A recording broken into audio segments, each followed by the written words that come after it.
Ang langgam at ang tipaklong. Isang hapon ng tag-araw, isang tipaklong ang kumakanta sa isang bukid.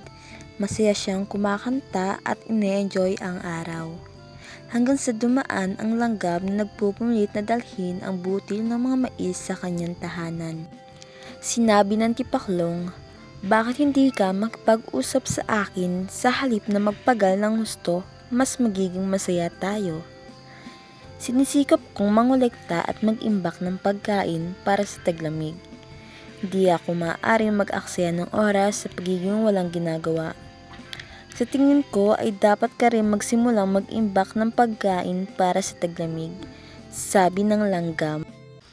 Humikab ang tipaklong at sinabing, "Masyadong malayo ang taglamig at maraming oras pa ang tatagalin, bakit ka mag-aalala ngayon kung marami pa akong makakain?" Ngunit nagpatuloy ang langgam sa paggawa ng husto.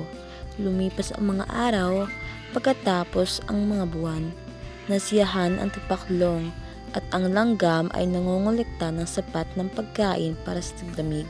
Nang dumating ang taglamig, ang mga dahon ay naglaglagan at ang mga damo ay natuyo. Walang makain ng tipaklong. Nagsimula ng umulan ng niyebe at wala na siyang mapupuntahan. Hanggang sa maisip niya na pumunta sa bahay ng langgam.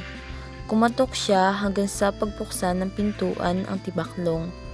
Humingi siya ng makakain kay langgam, agad naman sinabihan ng langgam si tipaklong. Pero si langgam ay nakonsensya kaya pinapasok niya si tipaklong at binigyan ng makakain at maiinom.